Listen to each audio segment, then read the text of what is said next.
Fala Fator, seu novo guia para as eleições de Belo Horizonte, para as eleições aqui de Minas Gerais. Eu sou o Lucas Ragazzi, sou jornalista do site O Fator, estou aqui com o Guilherme Peixoto. E aí, Guilherme, tudo bem?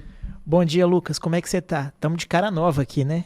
Exato. Hoje a gente está aqui nos estúdios O Farol, que vai ser a nova casa do Fala Fator a partir de hoje. Saímos ali do da nossa mini redação, né? Agora trazendo aqui para esse estúdio muito bonito do Farol, agradecer o Luiz Eduardo, a equipe dele pelo convite, por estar participando aqui. E hoje, nesse episódio, nesse nosso terceiro episódio do Fala Fator, recebendo o Malco Camargo, cientista político, diretor proprietário do Instituto Ver, que é muito conhecido, reconhecido também pelo trabalho de pesquisas eleitorais, pesquisas como um todo, e o Malco também um reconhecido cientista político, especialista, para estar conversando aqui com a gente hoje. Bom dia, Malco. E aí, tudo bem? Bom dia, Lucas. Bom dia, Guilherme. Prazer falar com vocês, prazer falar com essa audiência do Fator, uma audiência qualificada, uma audiência interessada e uma audiência que pode ajudar a compreender e mudar os rumos da eleição de Belo Horizonte, que no silêncio vale o recall, vale a lembrança das pessoas.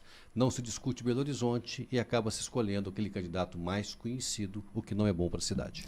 Perfeito. Olha aí, o Malco, esse início de eleição, essa época de campanha, seu telefone e sua agenda não deve parar, né? Assim, a gente estava até brincando antes de começar aqui, você mexe muito nas cidades, na região metropolitana, mexe muito, mantém um contato muito com as campanhas, com as candidaturas. Deve ser uma coisa meio enlouquecedora essa época eleitoral, né? Eu brinco muito que a eleição eu gosto que os amigos que não aparecem há 4 anos retomam todos. Então, o eleitor acha que o candidato só aparece de 4 em 4 anos, comigo também vários amigos só aparecem de 4 em 4 anos.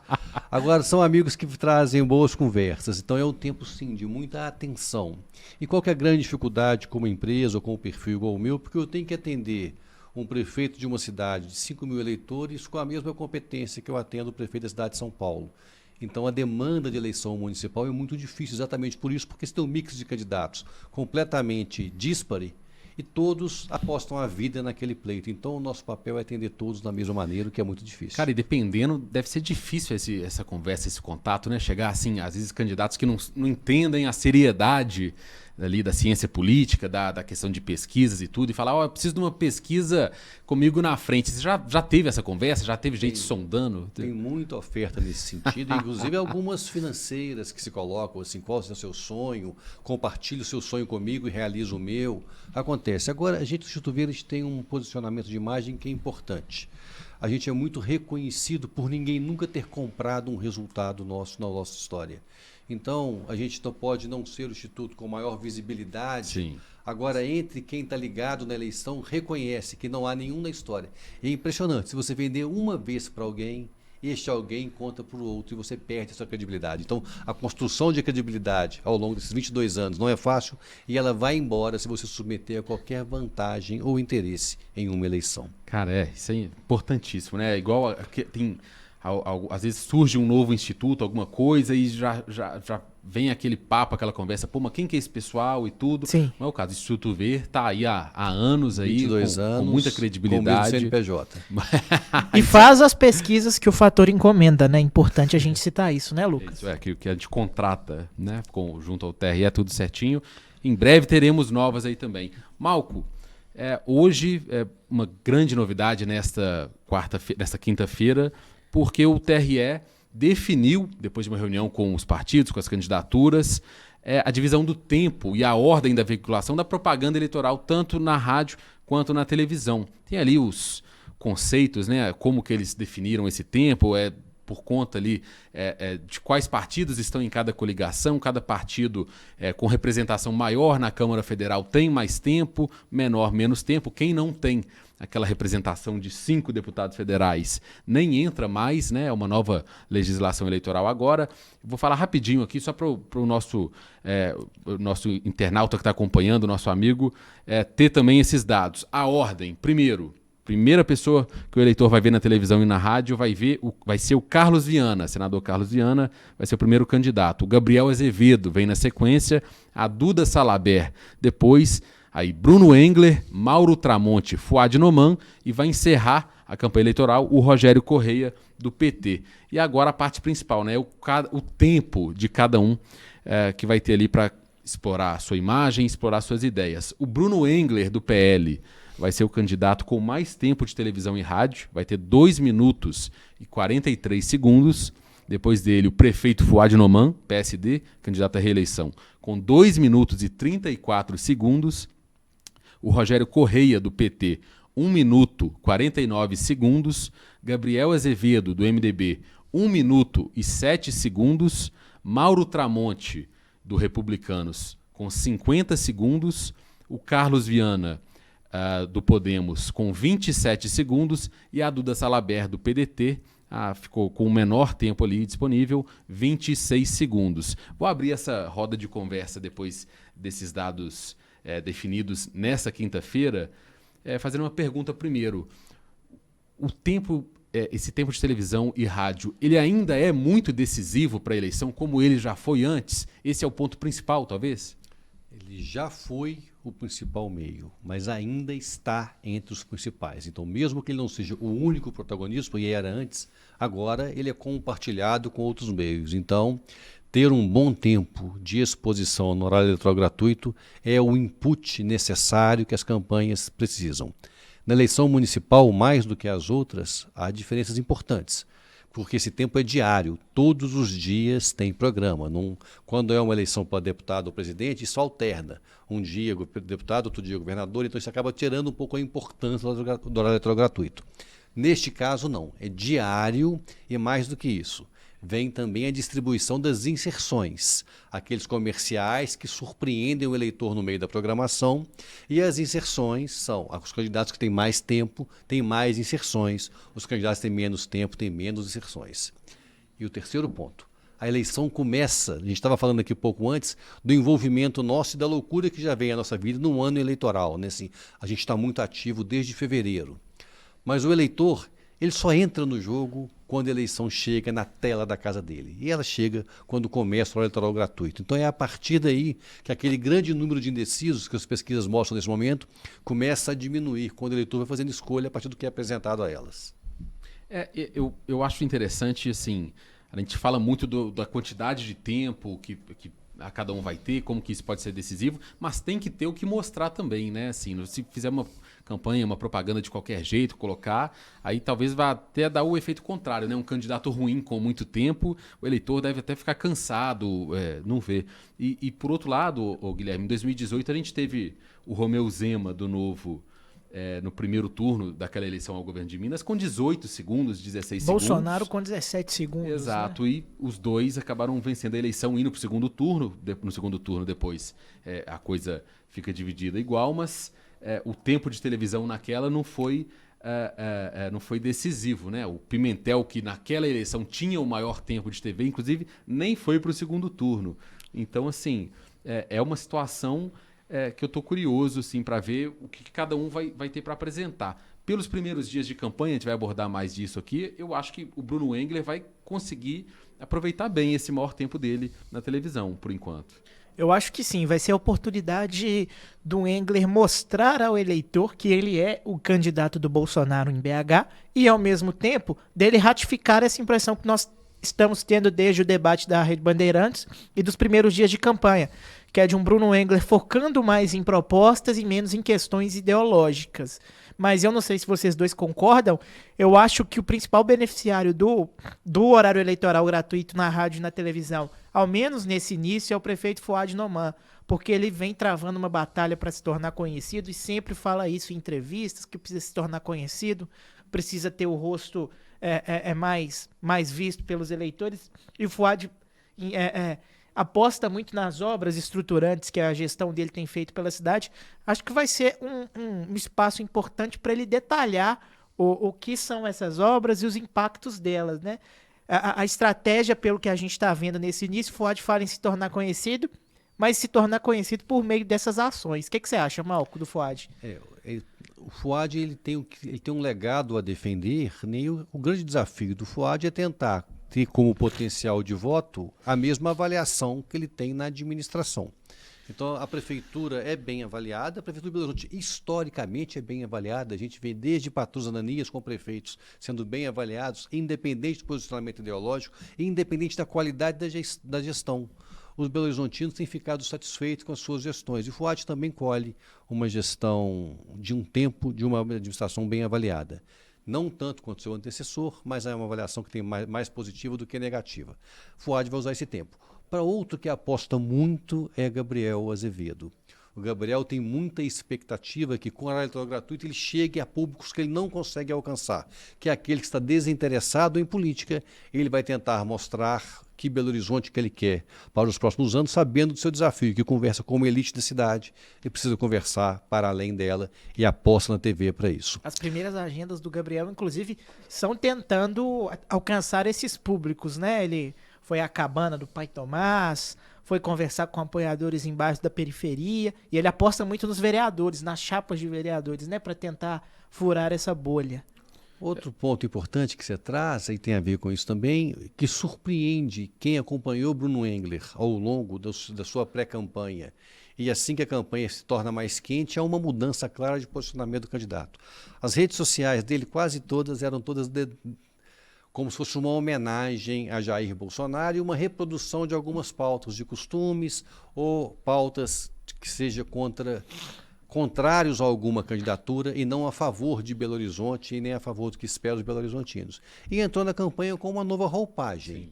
Uma roupagem, então, de alguém que tem tentado discutir os problemas, trazer algumas soluções bem inusitadas, diferentes, algumas propostas novas para a capital.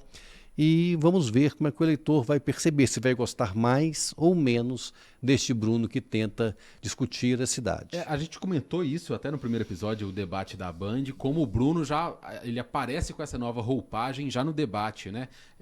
Nas entrevistas agora nos veículos. Ontem ele foi na Rádio Super do jornal O Tempo e estava ali, foi de terno. Eu acho interessante também a escolha de vestuário, assim, o Bruno Engler.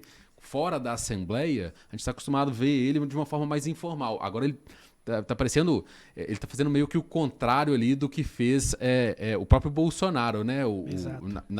Ele tá tentando se colocar mais formal, se colocar mais moderado, falando sobre a cidade. Eu acho isso muito interessante. O Bruno sempre foi a dúvida, sempre foi colocado, ele é bolsonarista, a gente sabe as posições dele sobre comportamento, sobre essas questões até nacionalizadas, ideológicas, mas e de cidade? E aí, cara, minha rua tá toda rebentada aqui de buraco, e você vai falar o que sobre isso? Vai falar o que de Prodabel, de outorga onerosa? Vai conseguir fazer esse debate? Eu acho que a equipe dele está conseguindo mantê-lo para dentro dessa situação, né? De cumprir essa expectativa de, assim, não vai dar para falar que esse cara não está falando da cidade. Estou achando isso bem interessante. O que não dá para saber, e talvez seja a grande chave da eleição de Belo Horizonte, se nós caminharemos para discutir pela polarização, ou seja, temas nacionais que vão impactar as escolhas aqui, o que favorece, de um lado, Bruno Engler, de outro lado, Rogério Correia e Duda Salabé, ou se nós discutiremos a cidade. Aí candidatos igual o Gabriel Azevedo, igual o Fuad Noma. E é difícil pensar que o próprio líder das pesquisas, você não consegue enquadrar ele nem de um lado nem de outro. Ele não tem grandes contribuições na discussão dos problemas da cidade e também não faz parte da polarização, até mais do que isso. Consegue, na sua junção de campanha, montar um mix que dificilmente poderíamos pensar que estivesse do mesmo lado, né? Adversários históricos, pessoas que têm discutido muito em campos opostos nos últimos anos, estão juntos agora com quem lidera as pesquisas nesse momento, que é Mauro Tramonte, e que vem trazendo uma nova abordagem também em relação aos problemas da capital. O Mauro vai ter 50 segundos de televisão e de rádio. Você citou aí que ele tem liderado no cenário atual as pesquisas, né, nas últimas semanas, ainda nesse contexto de pré-eleição, né? A gente já tem aí, chegando a quase uma semana do início oficial do período eleitoral, em que os candidatos já podem fazer campanha, já podem pedir votos, mas eu tenho a sensação que o Mauro tá difícil identificar a roupagem dele, né, nessa campanha, assim, esse desempenho nas pesquisas, talvez muito pelo conhecimento já prévio das pessoas, por conta de ser o apresentador de televisão. Você acha que existe o risco ali dele acabar desidratando por conta, quando começar para valer na televisão, na rádio, as ruas estiverem inundadas?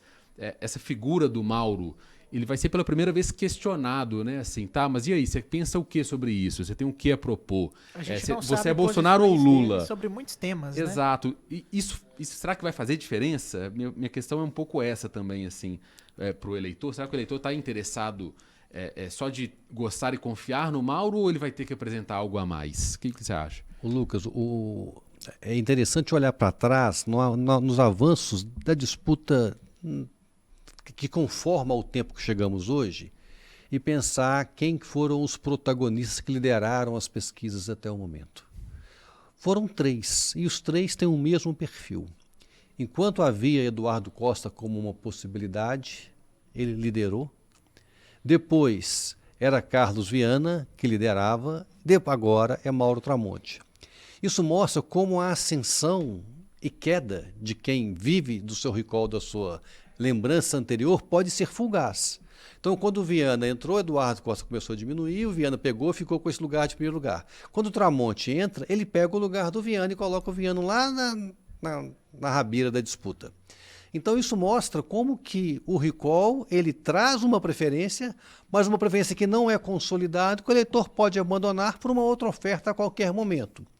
E a oferta do conhecimento, ela tem uma data de validade. Ela termina a exclusividade do conhecimento quando começa a campanha. Porque na campanha todos eles vão se tornar mais conhecidos. Então o que hoje é um atributo de um candidato só, será de vários. Então o Mauro corre 2 riscos.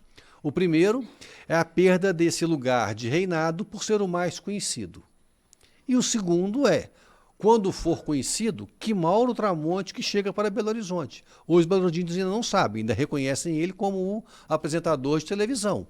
O próprio deputado é pouco reconhecido e o que ele pensa sobre Belo Horizonte também terá que ser mostrado. Então, não é um posto de liderança tão sólido como poderia ser se tivesse uma trajetória de maior exposição em relação aos problemas da cidade. Eu acho que é importante a gente falar também do Rogério Correia, ainda nesse assunto de tempo de TV, porque o Rogério tem insistido muito que é o candidato do Lula em Belo Horizonte, mas apesar disso a gente tem visto poucas aparições, poucos momentos de Lula formalmente dizendo que o Rogério é seu candidato. Ele deu uma entrevista à Rádio Tempo, ele citou nominalmente o Rogério, mas foi o único momento em que isso aconteceu. Pode ser, de repente, um momento para o Rogério exibir vídeos do Lula, o elogiando, ou mesmo vídeo de ministros, né, que tem peso dentro do governo federal e que são tidos como interlocutores, porta-vozes do presidente Lula.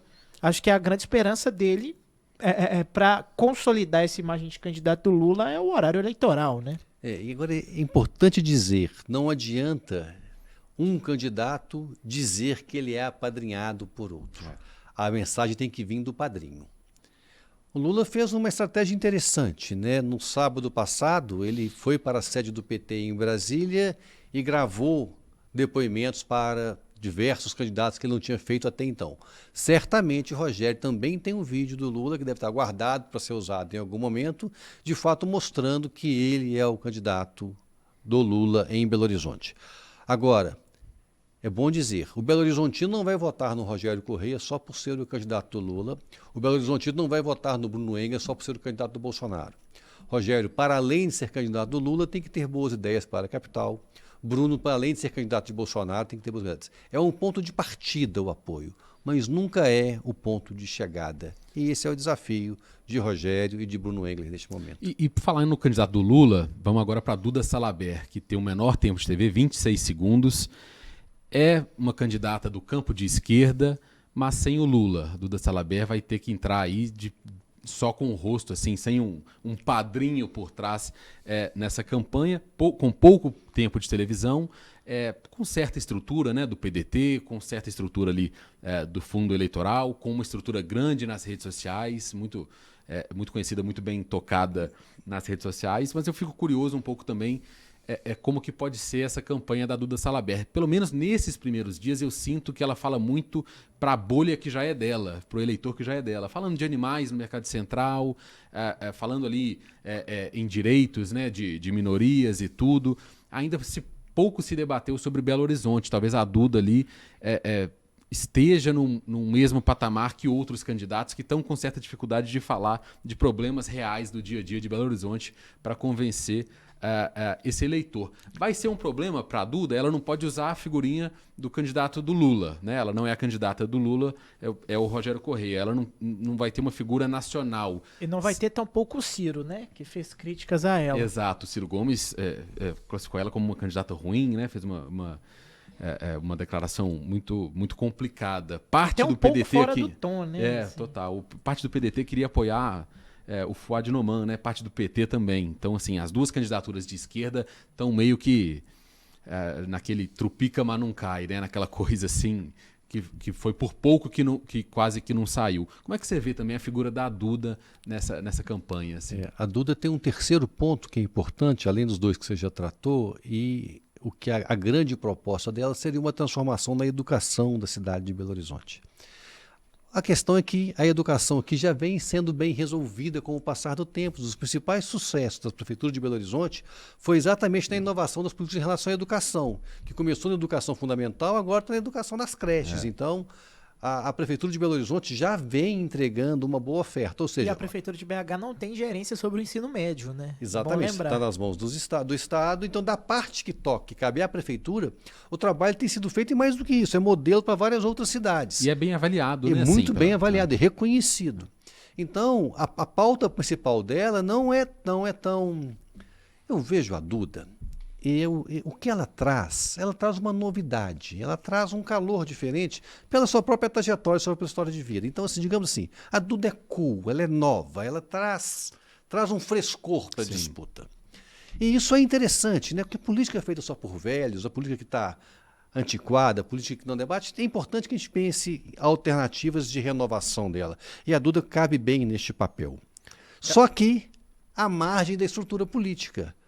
Num partido que não tem uma identidade com ela, né? Ela não tem uma força dentro do partido, ela não dá conta de defender os legados do partido, o partido não defende o legado dela. De outro lado, ela disputa o campo de esquerda com quem? Com alguém que tem um quadro enraizado no partido. Sim. Então, Rogério e PT são duas figuras indissociáveis. Rogério sempre foi do mesmo partido, um parlamentar de muitos anos, que carrega a estrutura, no que tem de bom e no que tem de ruim. Sempre e entre os que tem de ruim, do PT, né? ele sempre foi um soldado eficiente numa disputa parlamentar muito difícil e ainda não testado numa disputa majoritária. A dúvida é, entre a estrutura e a coerência e a estabilidade versus o frescor, sem estrutura, sem credibilidade e com coerência pessoal da Duda sim, mas não há coerência partidária dela estar no PDT, por exemplo. Sim. Então, esse jogo impossibilitou a união dos dois, porque do que a Duda tinha para entregar, que era necessário, ela precisava de tudo que o PT tivesse para entregar para ela. Então, nesse jogo, fundo partidário, fundo eleitoral, tempo de TV, apoio, militância, tradição versus o frescor da novidade. E nessa divisão eu acho interessante, né? A Duda, ela sem dúvida atrai mais do que o Rogério um eleitor de esquerda mais jovem, um eleitor de centro-esquerda mais jovem, mais ligado em redes sociais. O Rogério, para contra-atacar isso, talvez tenha a Bela Gonçalves, né? A figura da vice dele, que pode ser utilizada. Embora, acho que com essa chapa dos dois, eu acho muito difícil que saia da bolha assim, de um eleitor já de esquerda, né? De um eleitor talvez ali da periferia, que não esteja tão ligado nas redes sociais, que não esteja tão ligado em política, que votou no Lula, que sempre votou em candidatos ali mais de centro-esquerda, mas que nessa eleição, talvez nessa eleição local, vá preferir um candidato que conheça mais, que se identifique mais, até pela popularidade. Aí a gente fala, né, de Tramonte, de Viana, do próprio prefeito Fuad Noman. Então, esse é o grande desafio, porque este eleitor na capital hoje, que votou no Lula, é de 50% do eleitorado. Os outros 50% são contrários a isso. Sim. E esses 50% se dividem, então, entre 3 candidatos. A centro-esquerda, a esquerda e o centro, que está disputando. Então, é Fuad, é Duda, é Rogério. Para que esse se junte e vire um candidato viável, será necessário que o eleitor faça um voto útil. O eleitor terá que ordenar entre os 3 quem é o mais capaz de enfrentar um candidato do outro lado, que certamente terá alguém ou da direita ou da extrema-direita, né? Ou será Tramonte ou será Bruno Engler. Uma das vagas do segundo turno estará com esses dois. Pode ser que as duas estejam com os dois, dependendo da fragmentação da eleição. E é um ponto desafio, que um candidato igual ao Tramonte, ele pega também eleitores que votaram no Lula. Então o Tramonte ainda consegue transitar. Conseguiu atrair até um candidato que andou com o Lula na eleição passada, que é Alexandre Calil. Eu te perguntar, você acha que o Calil, embora esteja descolado já do Lula há algum tempo, ele, pela memória do eleitor de tê-lo como candidato do Lula em 2022, pode levar esse eleitor para o Tramonte? Olha, Calil se elegeu com o bordão de que não era político. Assim que ganha eleição, age como um político tradicional. Passa a fazer alianças, faz acordos e conseguiu ter uma boa aprovação. Mas no final agora ele mostrou que ele não é político. Ele não soube fazer o jogo político. Ele foi muito corajoso e ganhou muito com a cidade de Belo Horizonte quando peita a direita e faz um acordo de empatia e de proteção com a população à revelia de críticas muito fortes por toda a elite econômica de Belo Horizonte, que ele está acostumado a circular entre ela. E não capitaliza isso ao agora se render a um candidato associado, patrocinado e aliado aos interesses dessa elite. Calil não tinha o voto da direita, já sabia que não teria, na eleição passada os candidatos de direita já colocaram, e ele perde também a aderência dos candidatos de esquerda. Calil agiu como quem não é político, quem não entende nada do jogo político. Achou que a sua história pessoal era maior do que tudo, e não é assim que na política, não se ganha política sem grupos.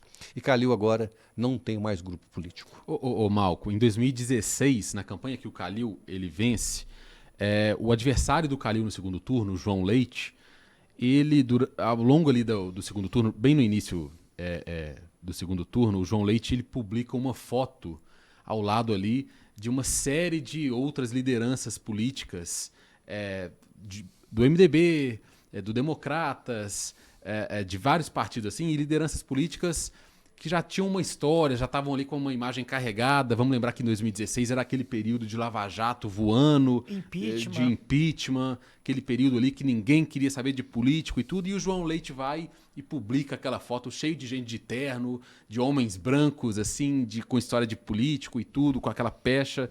E aquela foto se atribui muito de ter utilizado, o próprio Calil utilizou na campanha televisão, no programa dele, a foto colocando, olha, isso aqui que você quer colocar na prefeitura, os mesmos de sempre e tudo. Tô trazendo essa foto de 2016, por quê?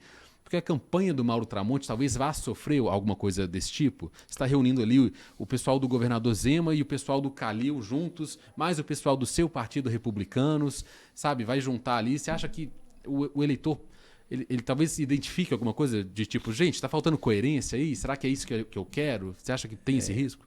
Mudou muito de 16 para 24, né? A pandemia mudou muito.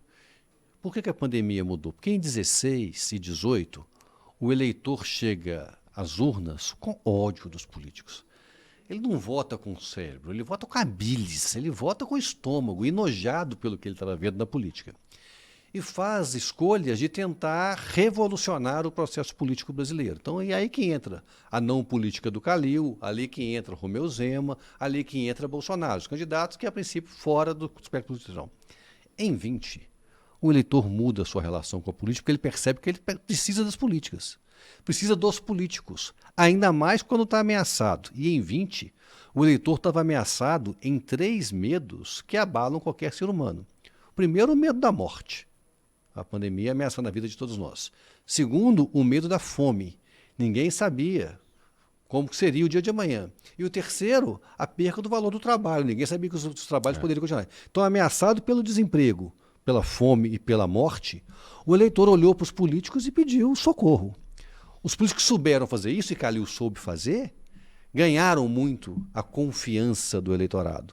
Aqueles que foram mais centrados, os preocupados com os interesses econômicos, etc., perderam uma reputação importante. Em 24, então, o eleitor chega, continua não gostando dos políticos, porque ele acha que os políticos trabalham muito mais interessados por eles mesmos do que pelos interesses dos eleitores. Mas olha aqueles políticos que interessam por ele. Então, ele quer a política pública, então ele observa mais as pessoas.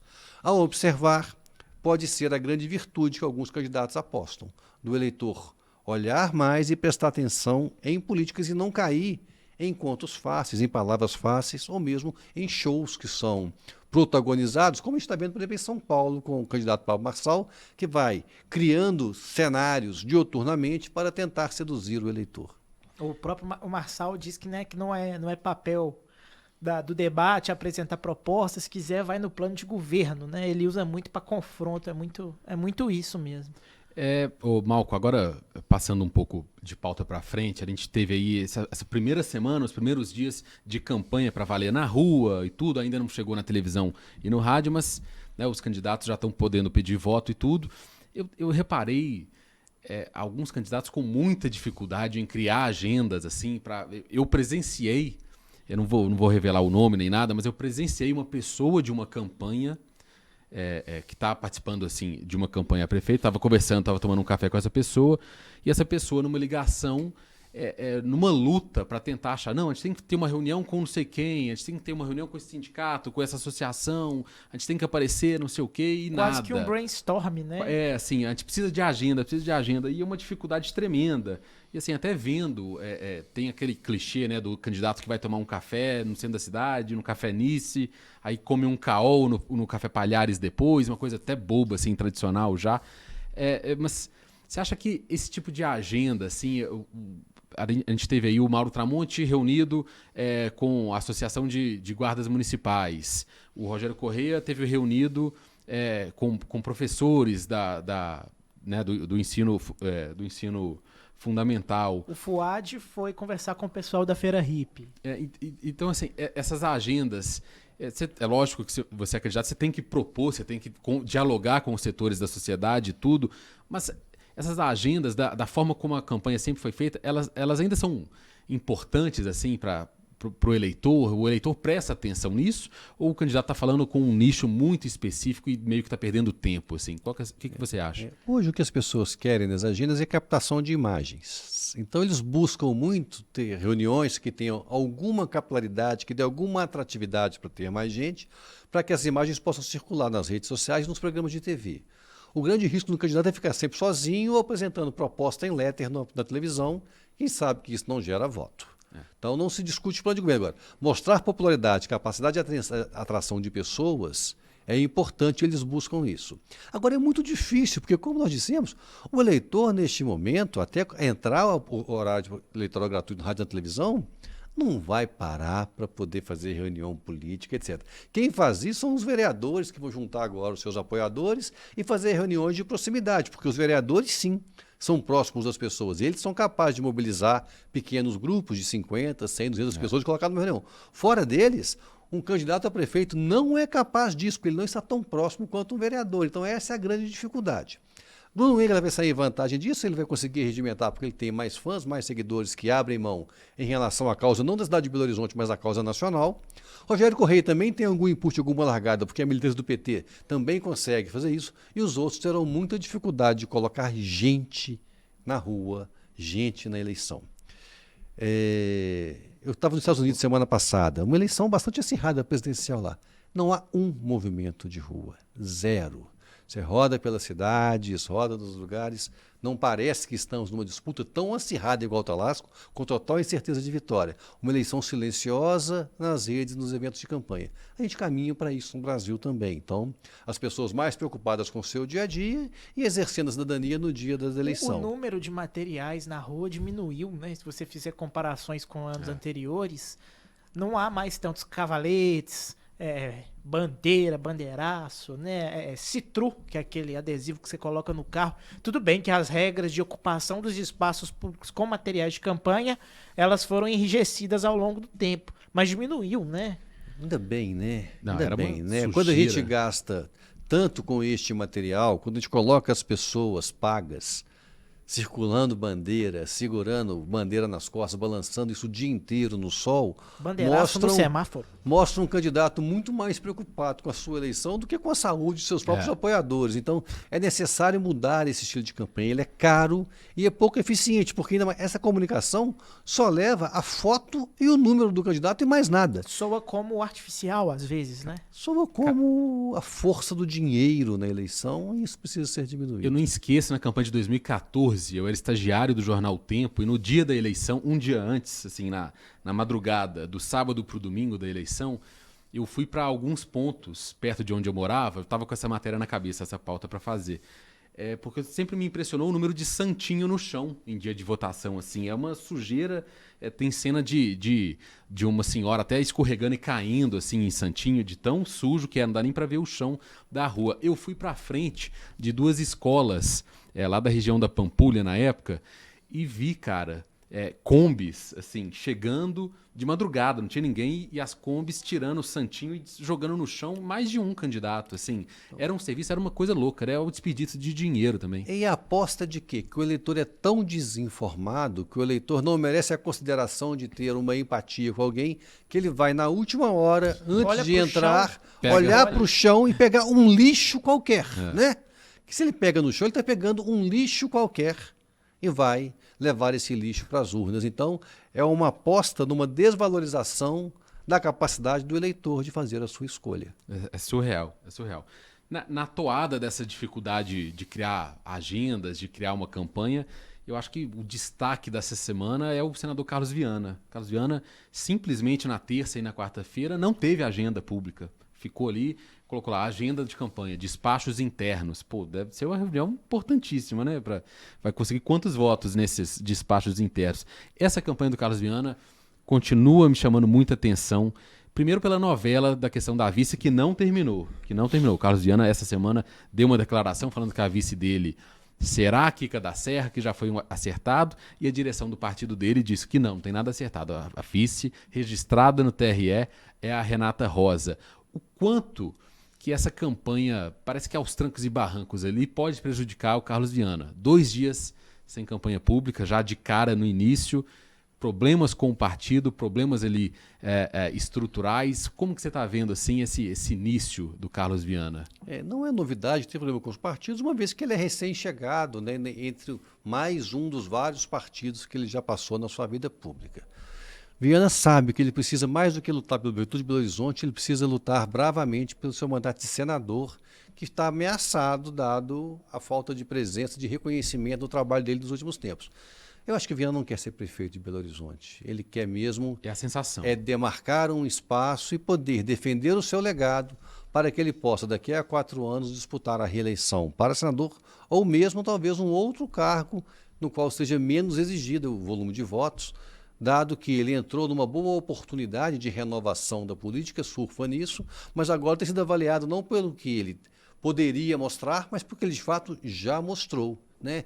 Tenta ser o grande padrinho do metrô de Belo Horizonte, né? Ele tem trazer esse legado, lembrando que o Senado não tem condições financeiras por emenda parlamentar para fazer sozinho, precisa de ter embaixadores. É fato que ele foi um dos embaixadores do metrô, mas não foi o único. Então ele tem vários outros embaixadores. Na verdade, embaixador no metrô de Belo Horizonte, nós devemos ter 3 milhões de cidadãos que brigam por isso todos os dias para que a gente tenha mobilidade aqui na capital. Então ele é mais um entre os 3 milhões de belo-horizontinos.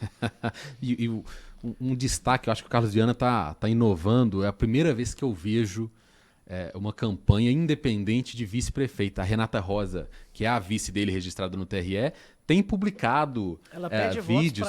Ela pede votos. Gente, vote 20, vice-prefeita Renata Rosa, tem material assim colocado nas redes sociais e simplesmente não cita o cabeça de chapa, que é o Carlos Viana. Uma situação completamente louca. E é engraçado, eles têm agendas separadas também. A Renata Rosa tem a agenda própria, foi ontem, na quarta-feira, foi fazer uma panfletagem em um bairro e depois participar do lançamento de uma candidatura a vereador do Podemos, e o Viana não teve a agenda. Então, assim, isso é uma coisa inédita, eu nunca tinha visto algo parecido.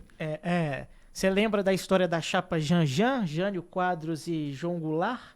Na época em que no Brasil podia se votar separadamente para vice-presidente e para presidente. Eu acho que se houvesse isso hoje em dia, a Renata Rosa não pediria voto para o Carlos Viana, não. Pediria outro candidato com Renata de vice. Não, com certeza, com certeza. Seria muito mais fácil, tanto para o Carlos Viana quanto para a Renata Rosa. Gente, avançando, um outro ponto crucial para as eleições, assim como a dificuldade para arrumar a agenda, tudo.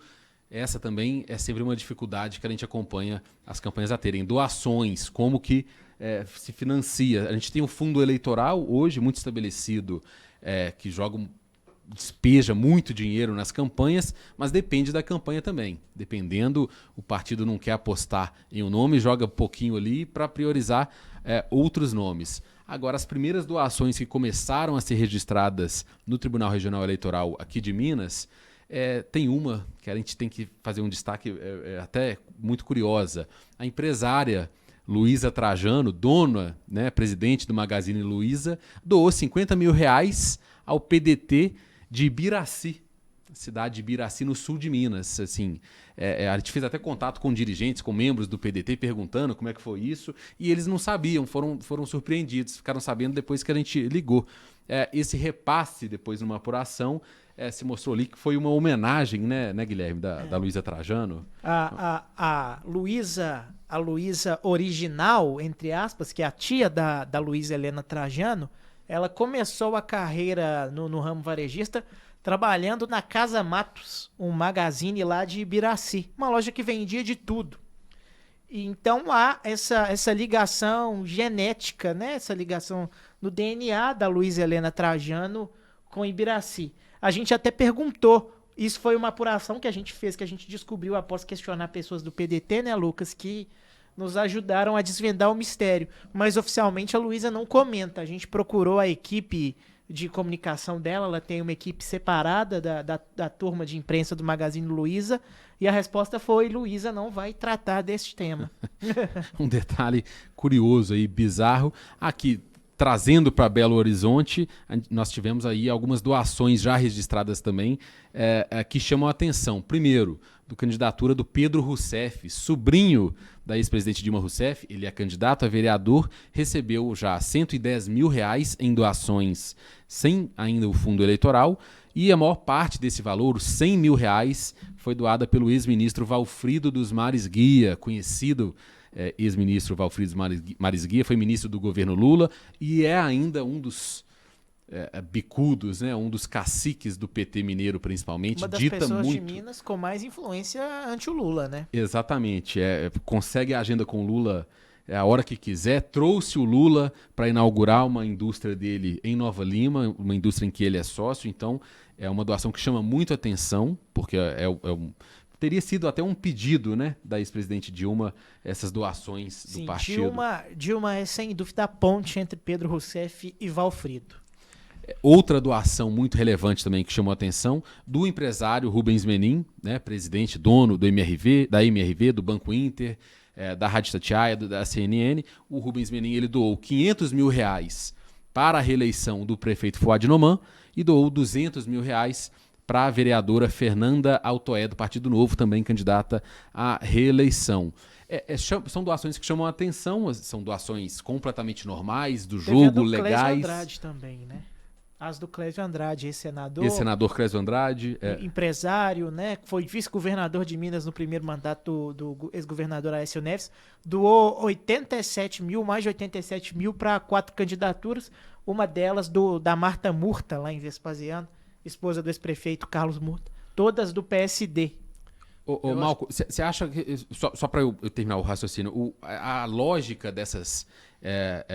acho que cada doação tem a sua própria lógica, né? A Luísa Trajano foi uma homenagem, o Valfrido pela ligação, talvez, com a ex-presidente Dilma, e o Rubens Menin, talvez por apoiar a política urbana do prefeito Fuad Noman, por apoiar, talvez, as políticas defendidas pela vereadora Fernanda Altoé. Como que você vê a lógica por trás, assim, desses investimentos, dessas doações eleitorais e também a necessidade dessas campanhas de dinheiro, né?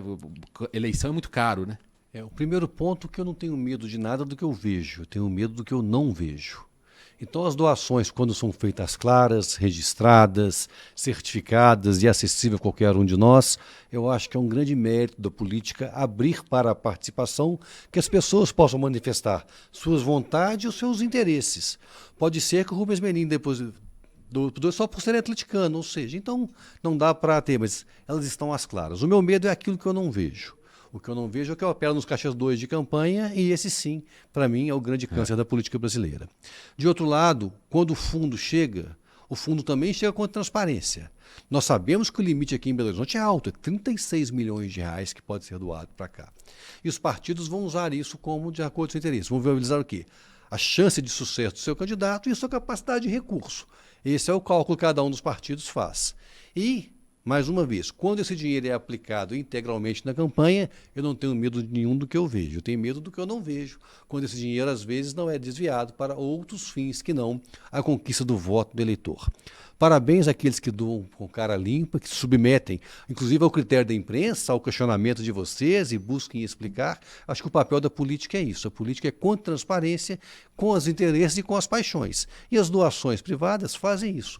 Quando ela é dada pelo Caixa 1, ela permite que os interesses e as paixões sejam tornados públicos para todos. E aí cabe ao eleitor avaliar se alhos com bugalhos dá alguma coisa ou não, e a partir daí fazer a sua escolha. Só para fins de registro, eu conversei com o ex-senador Clésio Andrade e ele me disse que fez as doações porque gosta de política e porque gosta de participar da política e porque as pessoas que ele escolheu para doar são amigos, são pessoas próximas em quem ele acredita. Se eu tivesse dinheiro, eu doaria também para campanhas que fossem, né, pessoas que eu conheço, que eu confio e que eu acho que defendem bandeiras que fazem sentido. Acho que é normal. Isso é importante porque as pessoas tendem a achar que todo doador de campanha é o interessado em fazer negócios na administração pública.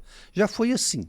As campanhas antes eram financiadas por empresas que faziam negócios com a administração pública, então a relação era comercial. Com a proibição de doação do CNPJ, ficou no CPF, ainda acontece algumas doações interessa no negócio. Agora, a maior parte delas se dá por outras questões que não o interesse em comercializar com a administração pública. Essa, se não me engano, é a 7ª ou 8ª eleição desde a proibição das doações para empresas, né? Começou em 16, teve 18, 20, 22, agora 24. É da a 6ª, 5ª? Enfim, você conseguiu reparar, assim, dá para ver, dá para sentir, talvez ainda sejam necessários estudos e pesquisas mais aprofundadas, mas depois da proibição da doação das empresas, talvez uma interferência menor no nível ali da relação entre políticos e pessoas que patrocinam com interesses escusos, interesses obscuros, ou só mudou o método, assim, talvez? Talvez a presença agora seja mais no dia a dia depois da eleição. Qual que é a sua análise? Acho que mudou muito, mudou muito. Primeiro, os candidatos estão mais pobres. Os candidatos usavam a eleição para arrecadar dinheiro para si próprio. Como o dinheiro era menos controlado e vinha de parceiros comerciais, parte do dinheiro não era gasto em campanha, era embolsado pelo candidato que usava na sua vida privada. Isso está cada vez mais difícil. Com o fundo eleitoral, isso torna mais difícil ainda, porque o dinheiro tem que ser comprovado os seus gastos, então os que querem fazer ter benefícios próprios têm que criar mecanismos pouco tradicionais para tentar legitimar a sua fortuna pessoal. Então, isso é interessante. Do ponto de vista da administração pública, claro, também abre mais competitividade, né? Agora, importante, isso tudo a gente fala do que está a olhos vistos, que está aos nossos olhos. O que está por trás dos nossos olhos, o que não é transparente, a gente continua sem saber. As prestações de contas em campanha eram peças de ficção. Sim. Elas não tinham nenhuma associação com a realidade. Hoje elas são parcialmente verdadeiras, mas ainda continua tendo obras de ficção na engenharia matemática que está por trás de cada uma das campanhas. A internet ajudou muito, né? Porque a gente, enquanto jornalista, enquanto cidadão, a gente pode conferir nota por nota no Tribunal Superior Eleitoral. Não, o candidato gastou 20 mil em serviços fornecidos por fulano, 10 mil em serviços fornecidos por ciclano, 15 mil em uma prestação de serviço de outra empresa. E eu acho que isso é muito bom. Nós temos avançado continuamente em transparência. E nesse ano há novas ferramentas, né? O Ministério Público do Rio de Janeiro agora tem um robô para detectar irregularidades em registros de candidatura. Não, e outro ponto, como a tecnologia tem ajudado também a justiça eleitoral, a regularidade, antes era muito fácil o candidato declarar eu apresentei aqui uma nota fiscal de R$10 mil para essa gráfica que fez não sei quantas impressões e tudo. Antes, até o Ministério Público, até a Justiça Eleitoral ter acesso a tudo que foi colocado, declarado pelo candidato e bater as coisas, já se passou 2 anos da eleição, o cara já é prefeito, já é vereador e tudo. Hoje é numa velocidade, numa questão assim, de horas depois que ele já declarou, já está no sistema, já está tudo certinho.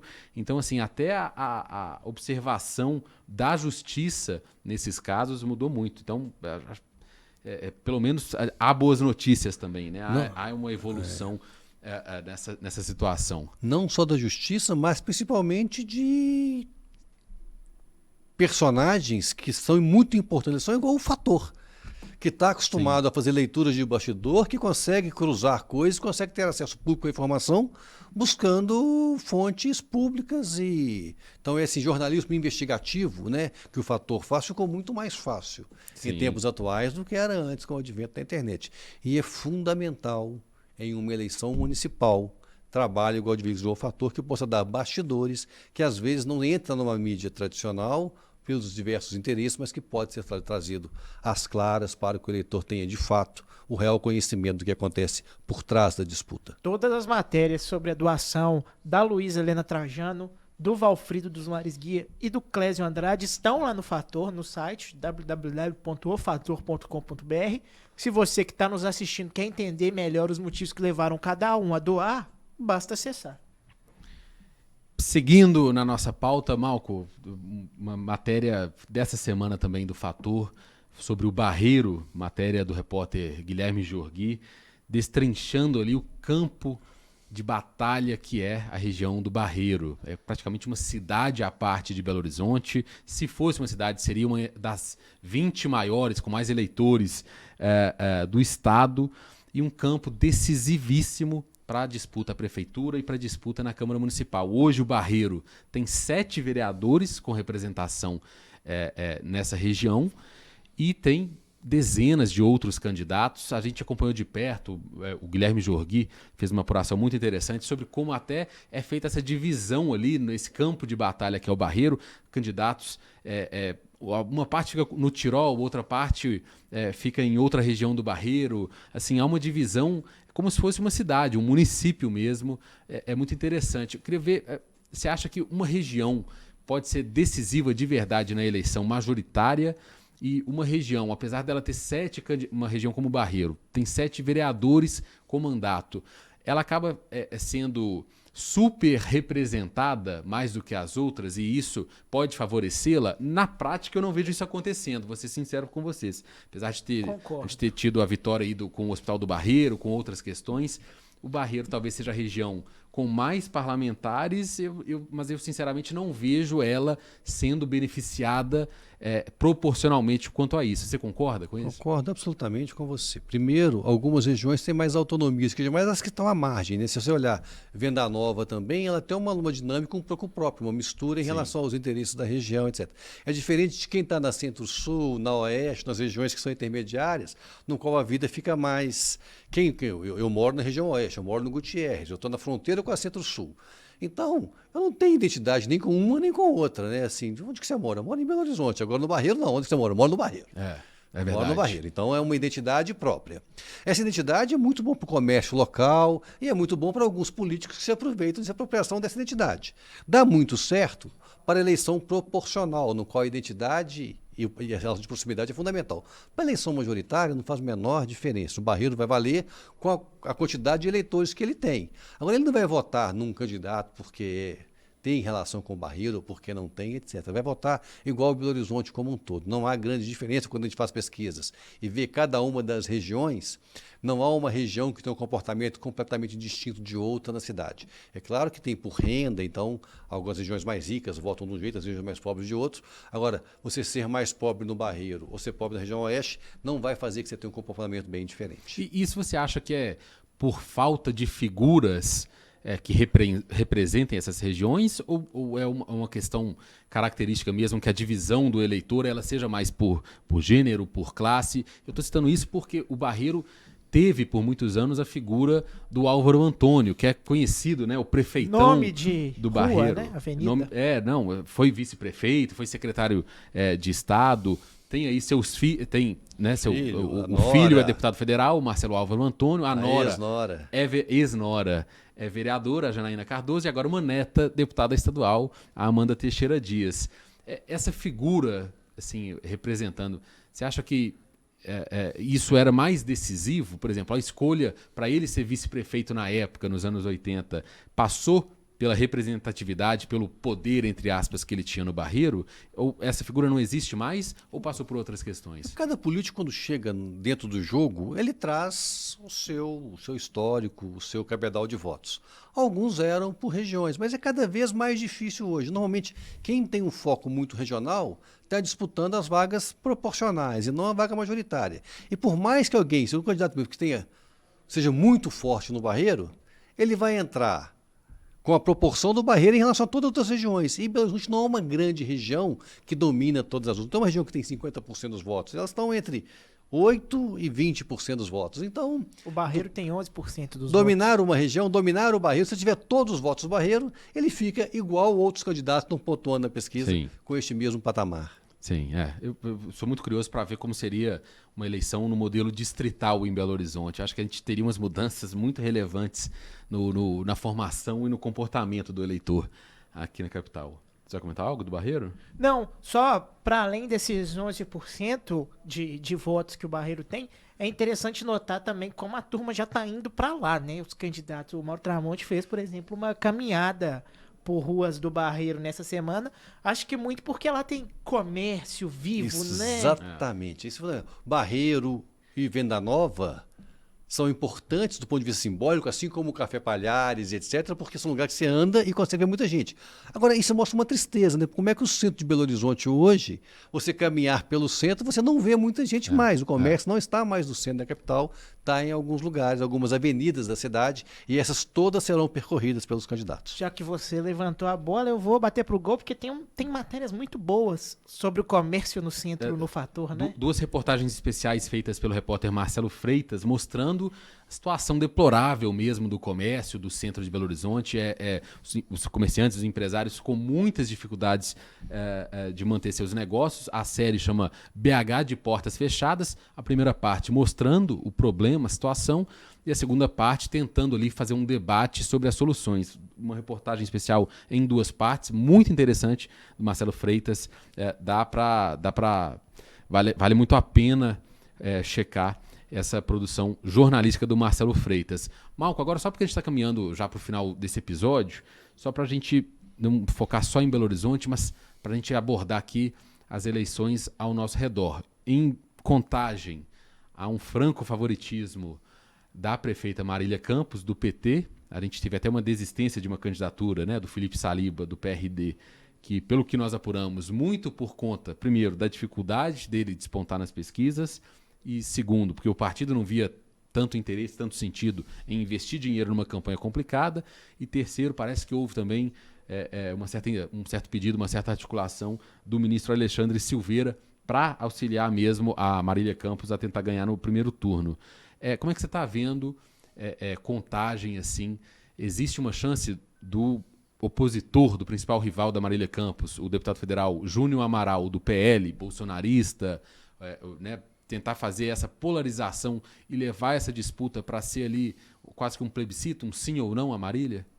Se for um sim ou não pela administração da Marília, o sim está dado, é das prefeitas mais bem aprovadas da região metropolitana. A aposta do Júnior Amaral é na polarização, o Bolsonaro versus a candidata do Lula. E aí uma aposta arriscada falando de Marília, porque se Lula é maior do que o PT, e é fato, Lula é maior do que o PT, a Marília é maior do que o Lula em Contagem. Então, E do que o próprio PT. e bem maior Bem do que o maior, PT. Se o Lula já é maior do que o PT, a Marília ainda é maior do que o Lula. Então, a posição da polarização é deixar a Marília solta num espaço. A eleição de Contagem, eu acho que ela caminha de maneira muito segura, principalmente depois da saída do Felipe Saliba. Porque o Felipe Saliba não trazia só Bolsonaro, ele trazia também uma outra discussão em relação a políticas públicas da cidade. E isso poderia, de alguma forma, fazer uma nova discussão na cidade. Agora, a discussão sobre o candidato do Bolsonaro versus o candidato do Lula deixa a eleição bem segura para a Marília. Situação muito diferente para a cidade, para o município ao lado ali, Betim, que hoje tem o prefeito Vitório Medioli, tem uma gestão bem avaliada pelo que as pesquisas mostram, mas pelos levantamentos iniciais há uma disputa muito acirrada ali e até uma possibilidade, talvez, do concorrente do candidato do Vitório Medioli, que é o jornalista Heron Guimarães, do União Brasil, que está competindo com o vereador doutor Vinícius. Né? Ex-vice-prefeito doutor Vinícius, do PV. Como é que está o cenário em Betim? Assim? Me chama muita atenção a falta de pesquisas divulgadas em Betim. Isso é um sinal, talvez, que o Heron não esteja liderando com certa folga ou que ele esteja muito atrás. O Heron talvez esteja com uma dificuldade de pegar esse apoio e aprovação que o Vittorio Medioli possui em Betim? Pesquisas têm sido realizadas, divulgadas não. O meio de vinculação tradicional de Betim, o principal veículo de comunicação, é um veículo do próprio Vittorio Medioli, seja o Tempo Betim, seja o Tempo, o Jornal Estadual Tempo, normal, né? Então, a rádio também do próprio Vittorio. Vittorio é bem avaliado, é fato. Agora, boa avaliação e carisma são pontos distintos. Candidato que transfere voto é quem tem carisma. Vou dar um exemplo muito comum que nós conhecemos bem aqui em Minas. Aécio tinha carisma quando estava, depois perdeu o seu reconhecimento pelos mineiros, mas era um candidato com muito carisma. E transferiu seu legado fácil para a Anastasia. Anastasia, que não tinha carisma, acabou sendo eleito. A Anastasia não tem o mesmo carisma para poder passar para um outro candidato, então é mais difícil. Então o Medioli tem um reconhecimento do seu trabalho, mas não tem carisma. E escolheu um candidato também com pouco carisma. E a eleição, as pessoas votam em políticas públicas, mas votam também em pessoas. E o desafio, então, para o candidato do Medioli é superar a falta de carisma do seu padrinho e dele mesmo. Isso poderia ser mais fácil se o candidato não houvesse carisma. O problema é que ele enfrenta um candidato que tem carisma, que veio do seu mesmo lado, né? O Dr. Vinícius vem também do grupo Medioli, saiu do grupo, mas é um médico ligado à área pública que, enquanto vereador, continuou atendendo os postos de saúde o tempo todo, numa cidade no qual o principal problema é a saúde. Então, uma eleição que a princípio poderia ser muito simples para Medioli pode se complicar, dado o contexto e da escolha feita por ele de colocar alguém que esteve junto dele a vida inteira e que ele confia, deixando de fora outros quadros políticos que têm mais carisma na cidade. Eu acho interessante que Betim, ao contrário de Contagem, por exemplo, não vai existir uma polarização ideológica, né? Vai ser mesmo uma campanha de personagens, de figuras, né? A coligação do Heron é muito ampla, né? São 17 partidos? 18. 17, desculpe, 17. Ele tenta colocar, né, ele tenta polarizar, colocando o Vinícius como sendo alguém de esquerda, como o PT está junto, indicado a vice, ele tenta trazer a polarização. Mas não é tão fácil, uma vez que Vinícius andou com o Medioli, foi vice enquanto um dos seus mandatos. Então, não é tão simples colocar o doutor Vinícius como sendo um representante da esquerda na cidade. Então, a leitura de vocês é correta. Lá a polarização terá quase nenhuma importância. A chapa do Dr. Vinícius, inclusive, é a federação PT-PCdoB, PV e Rede PSOL, né? O resto todo está caminhando com o Heron, que tem a Cleusa, atual vice-prefeita do Vittorio Medioli, se filiou no PL para ser a vice do Heron para continuar. É importante lembrar que tem um terceiro candidato, né? O Pedro Bettinense, do Mobiliza. Do Mobiliza, é verdade. É verdade. Boa observação. E tem também a situação, o cenário em Ribeirão das Neves, Malco, que teve uma reviravolta, né, nas últimas semanas ali antes. Ribeirão das Neves, eu acho que é muito legal de trazer Ribeirão das Neves logo depois de falar de Betim, porque nós estamos falando de carisma, né? O Juninho, que é o presidente, tem uma avaliação similar ao do Medioli, também muito bem avaliado. Mas ele conseguiu, com o seu carisma, abraçar um candidato e transferir todo o seu espólio para ele, fazendo com que, inclusive, os adversários viessem na mesma onda. Então, isso mostra que política é força, política é saber gerir, mas política é principalmente saber se relacionar com os outros. E alguns políticos têm mais habilidade do que outros nesse sentido. E Juninho tem mostrado uma grande habilidade para poder relacionar com a Neves, relacionar com os políticos da cidade e conseguiu, numa costura, deixar uma eleição bem mais favorável para ele, mesmo trazendo um candidato também completamente desconhecido, né? O Túlio, que é o candidato dele, também é alguém que tem muito pouco vínculo com a cidade, mas alguém que participou da administração do Juninho e que acaba herdando, então, esse carisma e esse espólio que o Juninho pode trazer para ele. E o Túlio tem como vice o parlamentar que era a principal oposição ao Juninho, né? Então foi uma costura política. Delay. O Vanderlei Delay que Pô, eu achei a manobra política, manobra entre aspas, assim, mas a articulação política mais interessante dos últimos dias. Lembra assim, né? Márcio Lacerda com o Délio Malheiros? Exato. Muito parecido, né? O Délio era ali o principal crítico da gestão Márcio, de repente virou o vice. Ele tem até a frase famosa do Délio, né? Eu estarei com quem estiver contra o Márcio Lacerda. 2 dias depois aparece registrado como vice do então prefeito. Para a gente fechar, o dele também traz as melhores frases do debate ditas contra ele, né? Quem não conseguiu cuidar das capivaras da Lagoa da Pampulha não vai conseguir cuidar da cidade de Belo Horizonte. Você tinha um trabalho, cuidar das capivaras da Lagoa, não conseguiu. Quer cuidar da prefeitura? Malco, obrigado por participar aqui desse episódio. Conversa boa demais. Estamos sempre à disposição aí. Espero você que retorne aí assim que a gente tiver novas pesquisas. Instituto Ver e o Fator. Vai ter muita novidade aí nessas pesquisas, vai ser bem interessante de acompanhar. Obrigado aí também ao Guilherme Peixoto.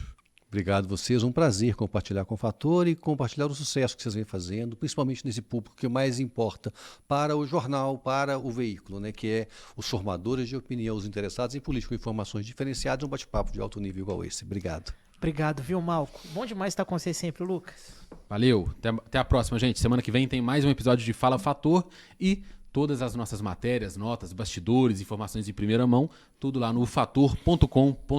Valeu!